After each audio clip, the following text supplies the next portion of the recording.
ಆ ಪುಡಿಯಿಂದ ಮೈಸೂರು ರಸಮ್ಗೆ ತುಂಬ ಬೇಡಿಕೆ ಹೆಚ್ಚು, ರುಚಿ ಹೆಚ್ಚು, ಘಮ ಹೆಚ್ಚು. ಮೆಣಸು ನೋಡಿ ಹೀಗೆ ಚಟಪಟ ಅಂತ ಸಿಡಿಬೇಕು. ಈ ಥರ ಒಂದು ಹಿಡಿ ಮೆಣಸಿನಕಾಯಿ. ಆ ಒಂದು ಹಿಡಿ ಮೆಣಸಿನಕಾಯಿಗೆ ಧನಿಯಾ ಎಷ್ಟು ಹಾಕಬೇಕು? ಹಸಿ ಕರಿಬೇವು ಒಣಗೋವರೆಗೂ ನೀವು ಧನಿಯಾನ ಹುರಿತಾ ಇರಿ. ಪುಳಿಯೋಗರೆ ಗೊಜ್ಜಿಗೆ ಇದೇ ಸಾರಿನ ಪುಡಿನ ಹಾಕ್ಕೊಳ್ಳೋದು. ಸಾರಿನ ಪುಡಿ ಆಯಿತು. ನಮಸ್ಕಾರ ಸ್ನೇಹಿತರೆ, ನಾನು ಶ್ರೀಧರ್ ಮೂರ್ತಿ, ಶ್ರೀ ಕೇಟರರ್ಸ್ ಮೈಸೂರು. ನೋಡಿ, ಇವತ್ತಿನ ದಿವಸ ನಾನು ನಿಮಗೆ ಮೈಸೂರು ರಸಮ್ ಅಂತ ಅಂದರೆ ಕರ್ನಾಟಕದಲ್ಲೇ ತುಂಬ ಫೇಮಸ್. ನಾನು ಮುಂಬೈಲೂ ಅಡುಗೆ ಮಾಡಿದ್ದೀನಿ, ಮೈಸೂರು ರಸಮ್ ಮಾಡಿ ಅಂತ ಹೇಳಿದ್ದಾರೆ.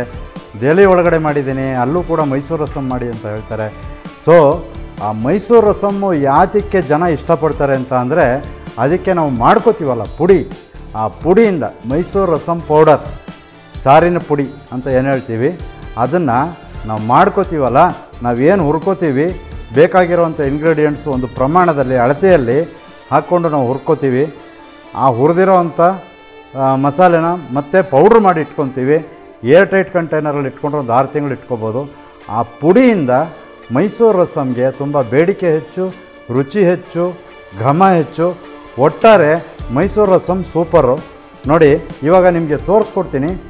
ಯಾವುದೇ ತಕ್ಕಡಿ ಅಥವಾ ಮೆಜರ್, ಪಾವು, ಸೇರು, ಚಟಾಕು ಈ ಥರದ್ದು ಯಾವುದೇ ಮೆಜರ್ ಇಲ್ದಲೆ ನಿಮಗೆ ಕೈ ಅಳತೆಲೆ ಹೇಗೆ ಮಾಡಬಹುದು.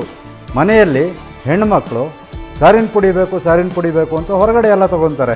ಆ ಹೊರಗಡೆ ತೊಗೊಳ್ಳೋವಂಥ ಅವಶ್ಯಕತೆನೇ ಇರಲ್ಲ. ಭಾಳ ಈಸಿ. ಕೈಯಲ್ಲಿ ಹೇಗೆ ಅಳತೆ ಮಾಡಿ ಹಾಕೋದು, ಆ ಪ್ರಮಾಣ ಹೇಗಿರುತ್ತೆ, ಎಷ್ಟು ಹಿಡಿ ಹಾಕಬೇಕು ಅಂತ ಅನ್ನೋದನ್ನು ಹಿಡಿ ಲೆಕ್ಕದಲ್ಲಿ ನಾನು ನಿಮಗೆ ತೋರಿಸ್ಕೊಡ್ತೀನಿ. ಬನ್ನಿ, ಸಾರಿನ ಪುಡಿ ಹುರಿಯೋಣ. ಬಾಣಲೆ ಇಟ್ಕೊಂಡಿದ್ದೀನಿ. ಸ್ವಲ್ಪ ದೊಡ್ಡದಿರುವಂಥ ಬಾಣಲೆನೇ ಇಟ್ಕೊಳ್ಳಿ, ನಿಮಗೆ ಹುರಿಯೋದಕ್ಕೆ ಈಸಿ ಆಗುತ್ತೆ. ಒಲೆ ಹಚ್ಕೊಳ್ಳೋಣ.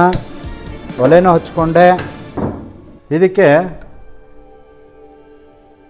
ನೋಡಿ ಒಂದು ಸೌಟ್ನಷ್ಟು, ಒಂದು ಸೌಟ್ ಅಂತ ಅಂದರೆ ಒಂದು 50 ರಿಂದ 60 ml ಹಿಡಿಯೋವಂಥ ಒಂದು ಸೌಟ್ ಎಣ್ಣೆ ಹಾಕ್ಕೊಂಡೆ. ಅದಕ್ಕೆ ಮೊದಲು ನಾವು ಇಂಗು ಹಾಕ್ಕೋಬೇಕು. ಇಷ್ಟು ಗಾತ್ರದ ಇಂಗು ಹಾಕಿದ್ದೀನಿ. ಆ ಇಂಗೊಂಚೂರು ಫ್ರೈ ಆಗಲಿ.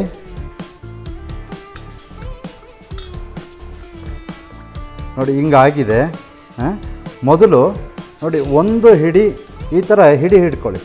ಒಂದು ಹಿಡಿ ಮೆಣಸು, ಒಂದು ಹಿಡಿ ಮೆಣಸು ಹಾಕಿದ್ದೀನಿ. ಮೆಣಸು ನೋಡಿ ಹೀಗೆ ಚಟಪಟ ಅಂತ ಸಿಡಿಬೇಕು.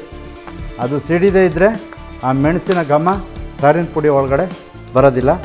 ಅದಕ್ಕೇ ಕರೆಕ್ಟಾಗಿ ನೋಡಿ ಒಂದು ಹಿಡಿ ಮೆಂತ್ಯ ಹಾಕಿದ್ದೀನಿ. ಈ ಮೆಂತ್ಯದ ಜೊತೆಗೆ ಹೊಂದಿಕೊಳ್ಳಿ ಅಂತ 1 ಸ್ಪೂನ್ನಷ್ಟು ಉದ್ದಿನಬೇಳೆ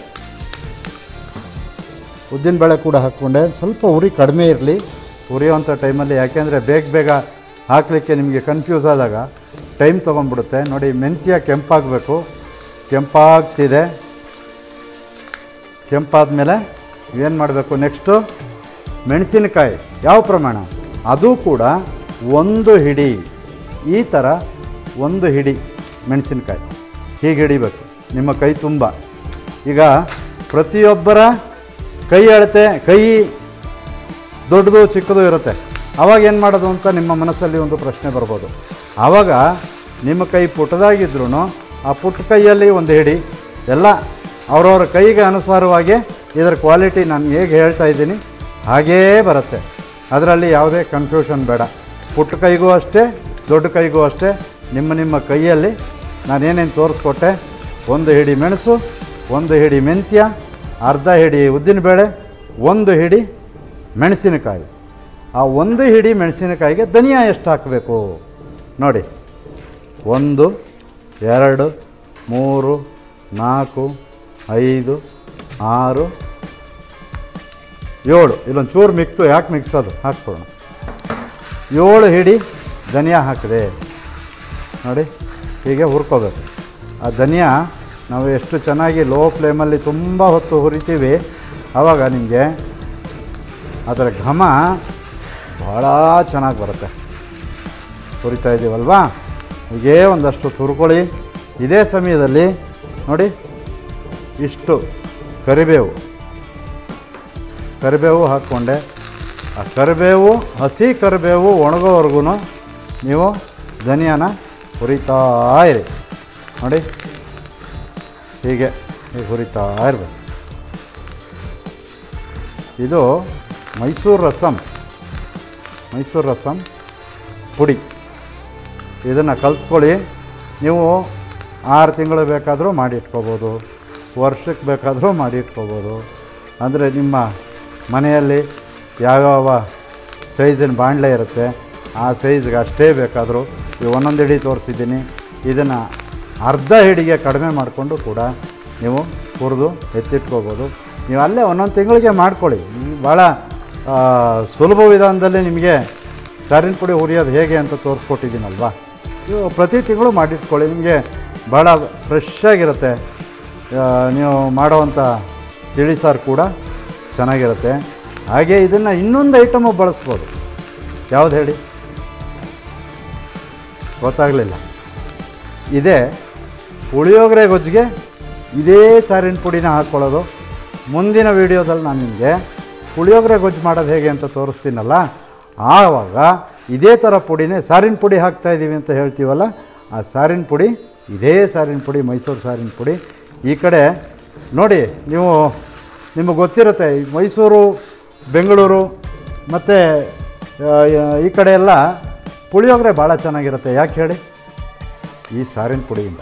ನೋಡಿ, 1 ಸ್ಪೂನ್ ಅರಿಶಿಣದ ಪುಡಿ, ಹಾಗೆ ಜೀರಿಗೆ ನೋಡಿ 1 ಹಿಡಿ, 1 ಅರ್ಧ ಹಿಡಿ ಜೀರಿಗೆ ಒಂಚೂರು ಮುಂದಾಗಿದ್ದರೆ ನಿಮಗೆ ಸಾರಿನ ಘಮ ಚೆನ್ನಾಗಿರುತ್ತೆ. ಈಗ ಒಂದು ಸ್ವಲ್ಪ ಹೊತ್ತು ಹುರ್ಕೊಂಡ್ರೆ ಇನ್ನೇನು ಆಗ್ತಾಯಿದೆ. ಸಾರಿನ ಪುಡಿ ಆಯಿತು ನೋಡಿ, ಈ ಥರ ಆಗಿದೆ. ಇದನ್ನು ಸ್ವಲ್ಪ ತಣ್ಣಗೆ ಮಾಡಿಕೊಂಡು ಮಿಕ್ಸಿಗೆ ಹಾಕಿ ಬೇಕಾದರೆ ಜಡಿ ಹಿಡೀರಿ, ಇಲ್ಲ ಅಂದರೆ ಬೇಡ. ನೋಡಿ, ಸಾರಿನ ಪುಡಿ ಹುರಿದಾಯಿತು. ಇಷ್ಟೇ ನಿಮ್ಮ ಮೈಸೂರು ಸಾರಿನ ಪುಡಿ ರೆಡಿ. ಪೌಡ್ರ್ ಮಾಡಿಕೊಂಡ್ರೆ ಸಾರಿನ ಪುಡಿ ರೆಡಿ. ಒಲೆ ಆಫ್ ಮಾಡ್ತಾಯಿದ್ದೀನಿ. ಸ್ನೇಹಿತರೆ, ಮೈಸೂರು ರಸಂ ಪೌಡರ್ ಹೇಗೆ ಹುರಿದ್ವಿ ಅಂತ ನೋಡಿದ್ರಿ. ಅದನ್ನು ಮಿಕ್ಸಿ ಮಾಡ್ಕೊಂಬಂದೆ. ನೋಡಿ, ಪುಡಿ ಈ ಥರ ಬಂದಿದೆ. ನೋಡಿ, ಹೀಗೆ ಕೆಂಪಿಗೆ ಘಮ ಘಮ ಅಂತಿದೆ. ನೀವು ಈ ಥರ ಮಾಡ್ಕೊಳ್ಳಿ. ಇನ್ಮೇಲೆ ಹೊರಗಡೆ ಅಂಗಡಿಗಳಿಗೆ ಹುಡ್ಕೊಂಡು ಹೋಗುವಂಥ ಸಮಸ್ಯೆ ಇರೋಲ್ಲ. ಸಾರಿನ ಪುಡಿ ಹೀಗೆ ಹುರಿರಿ, ಹೀಗೆ ಮಾಡಿ, ಸೂಪರಾಗಿ ಬರುತ್ತೆ. ಗೊತ್ತಾಯ್ತಾ ಸ್ನೇಹಿತರೆ? ಸಾರಿನ ಪುಡಿ ಮಾಡೋದು ಹೇಗೆ ಅಂತ ತೋರಿಸ್ಕೊಟ್ಟಿದ್ದೀನಿ. ನೀವು ಮಾಡಿ ಹುರಿದು ಪುಡಿ ಮಾಡಿಬಿಟ್ಟು ನಮಗೆ ನಿಮ್ಮ ಕಾಮೆಂಟ್ ಮುಖಾಂತರ ನಮಗೆ ತಿಳಿಸಿ. ನಮಗೂ ಒಂಥರ ಸಂತೋಷ ಆಗುತ್ತೆ, ಹೇಳ್ಕೊಟ್ಟಿದ್ದಕ್ಕೂ ಪ್ರಯೋಜನ ಆಗುತ್ತೆ ಅಂತ ಹೇಳ್ತಾ ಹೋಗಿದ್ದು ಬರಲ್ಲ. ನೆಕ್ಸ್ಟು ಇದೇ ಪುಡಿ ಉಪಯೋಗಿಸ್ಕೊಂಡು ಪುಳಿಯೋಗರೆ ಗೊಜ್ಜು ಮಾಡೋದು ಹೇಗೆ ಅಂತ, ಪುಳಿಯೋಗರೆ ಗೊಜ್ಜು ಬೇಕು ಅಂತ ಕೇಳ್ತಿದ್ರಲ್ಲ, ಪುಳಿಯೋಗರೆ ಗೊಜ್ಜು ಮಾಡೋದು ಹೇಗೆ ಅಂತ ತೋರಿಸ್ತೀನಿ. ಅಲ್ಲಿವರೆಗೂ ನಮಸ್ಕಾರ. ಹೋಗಿದ್ದು ಬರ್ತೀನಿ.